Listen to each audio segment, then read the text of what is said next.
Hey, we got here at last. What a day, what a day. But yeah, we got here. This is fantastic. It's good to have you, Monwara. Talking about rebirth, starting this rebirth series. And the reason why I started this rebirth series is that I understand the importance of understanding seasons, to be self-aware and to understand what is going on in this time. There's a time for everything. There's a time to laugh, there's a time to cry, and there's a time to be still, and there's a time to move, make movement. And having that awareness and having that understanding is so critical and so important in terms of our personal development, our spiritual development, and our growth as an individual. So for me, what happened to me prior to my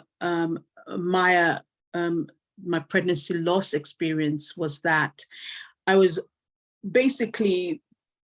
felt my life was stagnant. And I was just coasting, I wasn't really sure what direction I needed to go into, and I was just coasting. But I knew I needed something needed to shake me up. I didn't want this to be the thing that shook me, right? But what I found is when I got into that experience, there was a lot of things that happened. I felt that, I felt like my eyes were opened. I felt like there was an urgency to not make excuses anymore, right? There was an urgency that I needed to now take action, right? It might be small actions, it might be big actions, but I needed to take action. So I felt like, I always say, the person I was before then and the person that I am now are two totally different individuals. So I wanted to talk about rebirth, and I think the whole concept of rebirth is different for many, many individuals. And I just wanted to get your perspective on it and to share your own personal and professional experience in terms of coming through and, like the butterfly experience. Over to you. Thank you, Keji. That's really helpful. To see it from your perspective and understand that sometimes those big things are there that make us stop and question, and in some ways understand and realize our self-worth. And so for me, it's happened so many times, personally and professionally. I would say that the time where I ended up not having a roof over my head and in temporary accommodation was one of the times when I kind of came out of that situation when I was heavily pregnant, and felt that for me to have a life that is very different to the life I grew up knowing, where everything around me was about deprivation, no proper housing, no proper jobs, not having the best things to wear, not being able to, eat the best things, made me realize that for me to change that, I have to work really hard. And that suddenly I had this feeling that, and it was after I was put in that situation where I guess everything was quite bleak. I was expecting to end up in temporary accommodation for 9 to 12 months. And within 2.5 weeks, when we got a flat offer, that was the moment when I guess for me, that was a big rebirth, because I decided I am not going to be like that. My life is not going to be like that. I am going to work really hard. And having put a law degree under my belt, even then I didn't have that feeling. when I decided I was going to pursue law, it was for the same reason. Yet I always worked hard, and there were times where I felt like I was walking away, giving up on that dream. But then it wasn't until when I found myself homeless, if you like, in temporary accommodation, didn't know how long I was going to be there, heavily pregnant, worried, scared that I'm going to give birth to my baby here. That is the moment when I made that, I think, for me, that big decision. And there was that rebirth where I said, I don't care how hard I work. And in fact, I remember when the baby was little and I used to work for the public sector. So I used to work in a local authority in London. And I worked there for nearly 10 years, but I would start work 8 o'clock in the morning and go to my next job at 5 p.m. and finish there at 10 o'clock. Wow. And I did that. And I nearly, for 6 months, I did that. But we saved enough money to pay for a deposit for a house, you know?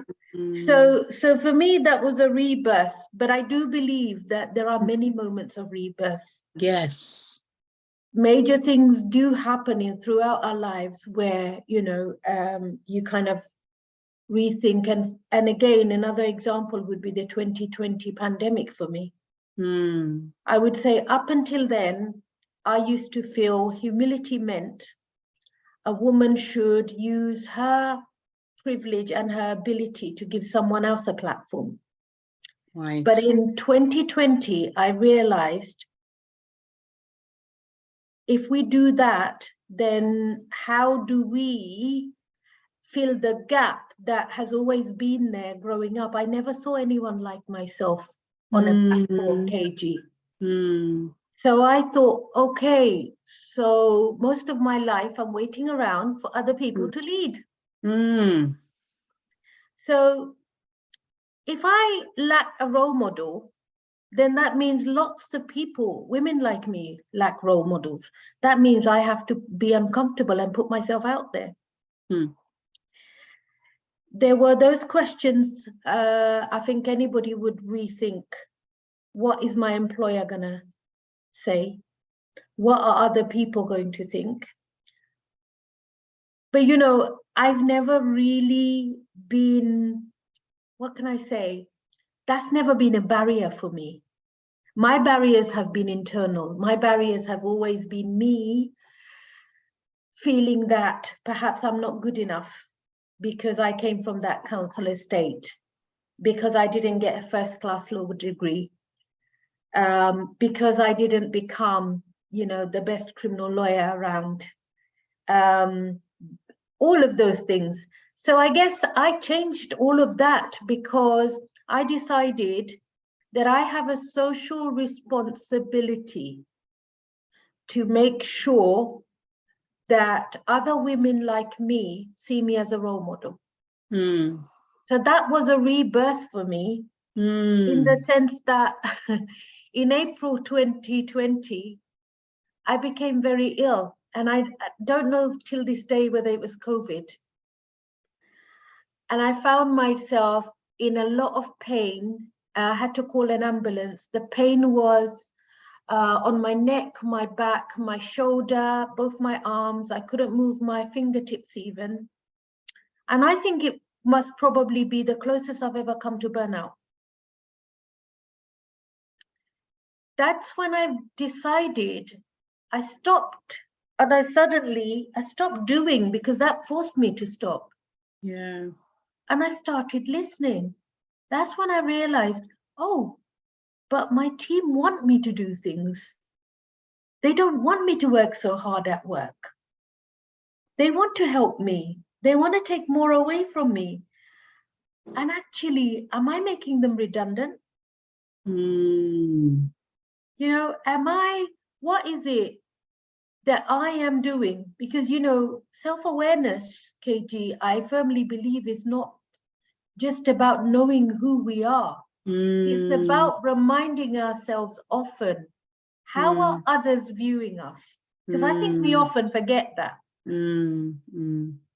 right? So that was another rebirth moment for me. And I think I kind of morphed into something else. I started to leverage my own strength as a woman, as a female who has succeeded in so many ways that other women in my situation wouldn't have. I decided I'm going to utilize all of that to be more visible and to make sure I am a representation of Asian Muslim women. Yes, and you're doing that perfectly. Thank you. Thank you. I'm doing my best. You're doing that perfectly. And I think that, following your journey even on LinkedIn and every single day, and you post, and those posts they resonate with a lot of people. And for me, it's the permission we give ourselves to show up as ourselves every single day, regardless of the internal negative talk. Because let's be honest, everyone has those talk, even the individuals that seem so confident and they've got it all together. We all have that talk, but it's the permission to say, even though I don't feel 100%, I choose to show up. I choose to, show who I am and not be afraid. And I think that when we talk about, the aspect of fear sometimes that we have of actually showing up, what are the things that you have done to overcome those challenges? I guess first and foremost, I remind myself where I have succeeded very well is being a self-champion. And I think in the leadership journey, just succeeding as a self-champion, tapping into your own self-belief, your faith and your trust is very much connected to then being able to, I guess, on the journey, bringing other people on it. Because you cannot succeed as a leader if you are capable. Your next challenge is to make other people capable. But how can you make others capable? So there lies the challenge. If I trust myself, I know what I am capable of doing. So it's no longer a challenge for me about what I can do and how far I can go in terms of a particular activity or a delivery of a project. It's more about how can I transform somebody who comes to me and is a stage A or 1, how can I help them get to stage 3? Because surely I've used tools that have worked for me. And I always tap in because most people will have a problem with trust, and that's why they struggle to collaborate. Most people will have a problem because also that they've had lots of experiences where their trust has been broken. That's part and parcel of life, but it's bouncing back, coming back from that situation and trusting yourself, ourself, and internally for and foremost is everything. How did I know in 2014 when I said, I'm going to help revive a festival which was very popular in the 90s. It shut down in 2000. And in 2014, it was November 2013, I spoke to lots of local businesses and I decided I'm going to help revive this festival. How did I know? Oh my gosh, KG, it was a mammoth task. I was scared. I was truly scared. But I kept saying to myself, yeah, but I was 20 and I traveled to America and I didn't know anyone. And I shook hands with prisoners on death row and, and I lived on my own and I had very little money and I coped and I survived. I'll do this as well. It's being able to, and at that stage, I really was passionate about. One thing I made very clear to everybody at the time was, the why. Why do we want to revive the Walthamstow Village Festival? I mean, that was something I did in my role, my job at Waltham Forest Community Hub, where I'm a chief exec at the moment. So I had people telling me what I should be doing. I could see the doubts. I could see the lack of trust. There was a lot of condescending behavior around me. And yet deep down inside, it's almost like, you know, in a way, you have to come outside yourself. And there's a little girl inside you, you know, and you become that protector, and you think, and you're constantly motivating that little girl inside you, saying, you'll be all right, because you've done this before. You've done this before, you can do it again. And I guess as a leader, as you grow, you also realize that you need to expand that with people around you, your support network.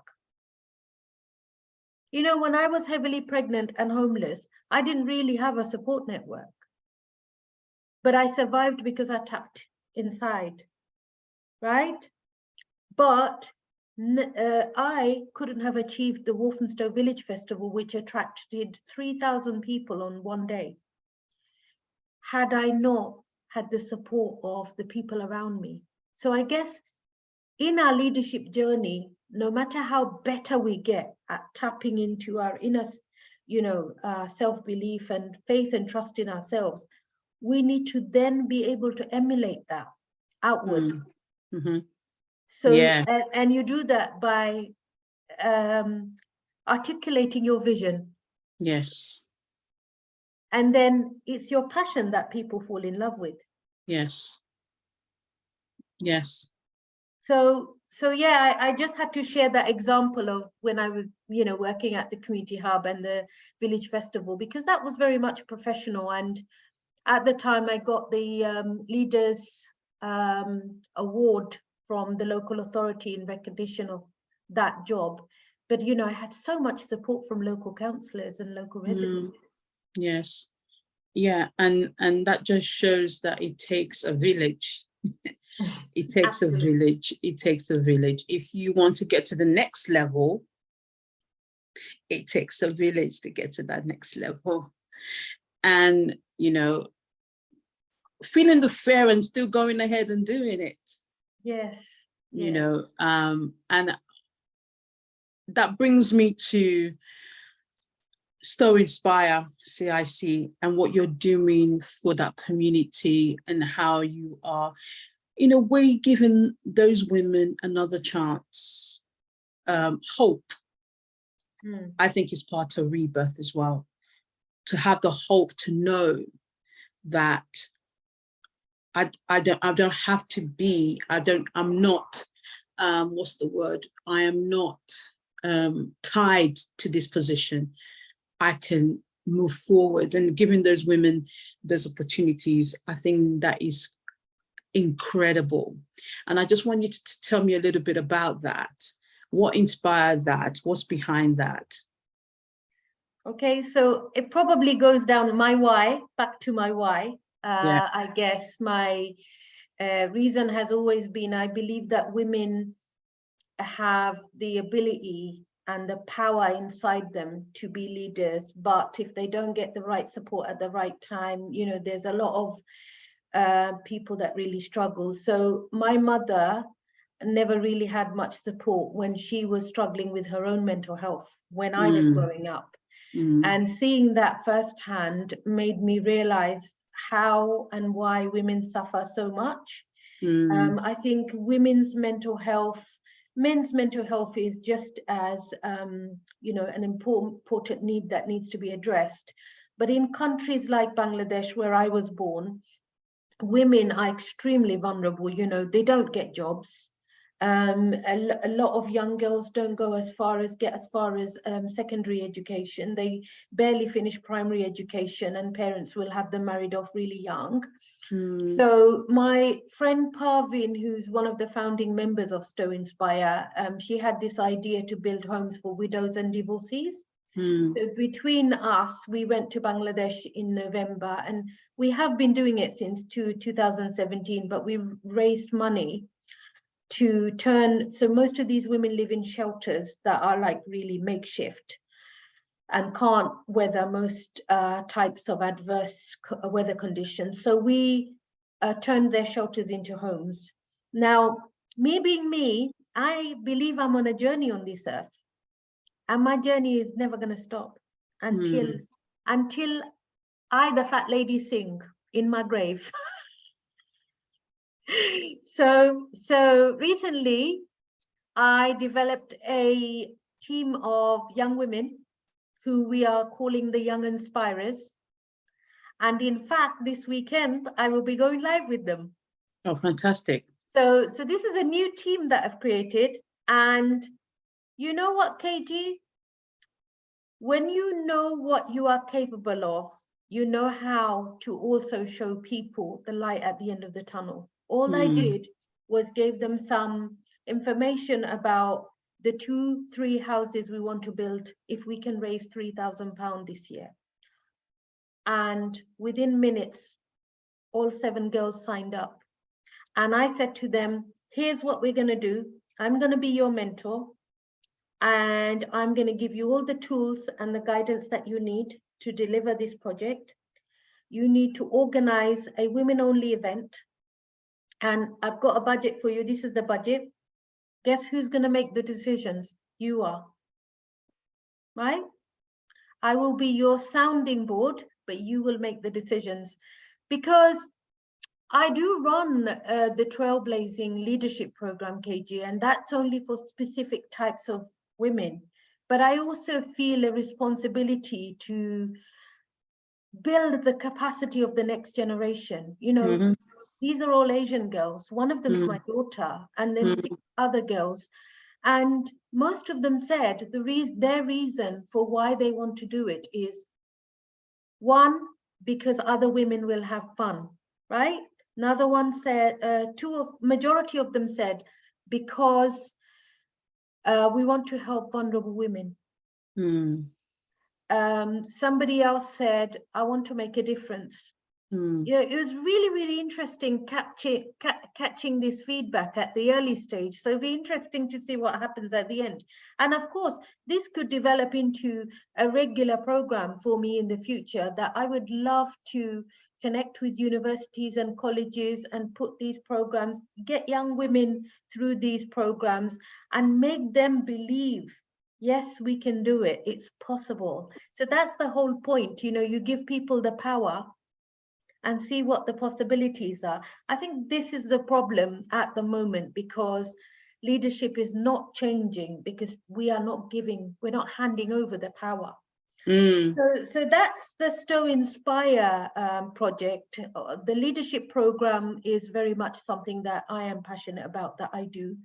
But the Stowe Inspire project is about turning shelters into homes. So what's happened is the two are being combined. So there'll be a group of young women that at the end of the process will receive recognition, they will receive certificates, and they will get references for their university applications. The youngest, by the way, is 14 and the eldest is 18. Fantastic. That is so commendable. Thank Building you. the next generation of leaders. Yeah. And also that kind of ties into the Women in Leadership event that is coming up soon. Do you want to talk a little bit about that? 7th of May. 7th of May. Yeah, so we talk about having your own, tapping into your own self-champion, but at the same time, to grow bigger and to go further, we need a support network. So the Women in Leadership series came about because there is an existing group of women that have similar vision and a similar aim. And what we want to do is create a global support network where women leaders like us can support each other. It doesn't always have to be about paying for a mentoring program or a coaching program, but if you are part of a support network where you feel a sense of belonging, it certainly gives you the courage and the hope that you can grow as well. And it's a continual growth cycle then, isn't it? Definitely, it is a continuing, and that's what I wanted to bring out of the whole series, is that we grow in stages. We grow. It's not a one life event, you know. It's a continuous every single day of shedding stuff, you know, of shedding, you know, the old mindset, of shedding the whole ways of thinking, of shedding our own perception of ourselves, of lack of confidence and low self-worth, and all those past past experiences that we've had. There's now maybe held us captive in today, you know. And how do we then begin to let go of those things and surrender and see ourselves grow into the beautiful, beautiful, beautiful individuals that we are? You know, one of the things that happened to me that was that really changed my perspective in life. You know, I'm a person of faith, and so there was particular teachings that, you know, were taught that I understand now that they're quite faulty. But something happened to me in that experience of loss and grief that allowed me to see every single thing as beautiful, right? I saw God in everything, everything. It didn't matter what color you were. It didn't matter whether you're a flower, you're a butterfly. I saw his presence in everything. And because I saw his presence in everything, the way I treated and I was relating to people was I honored them. Because you know what? You came here on a journey, right? We're all here on a journey, and I honor the light that you carry. Yes. And therefore, you know, it's given me a different perspective on how I do things. And so, I mean, I'll thank you for coming to being the first person on my Rebirth series. And you know, I look forward to having more guests on here, and really just to encourage us, because the world is going through many, many changes in different countries. Turkey at the moment, the experiences, is the tragedy that's happened there, the different things happening in the world today now, and it's just focusing on how we can continue to create a world that we want to live in. And so, thank you. Thank you, Keji. How do you stop it? Do you want to stop it for me?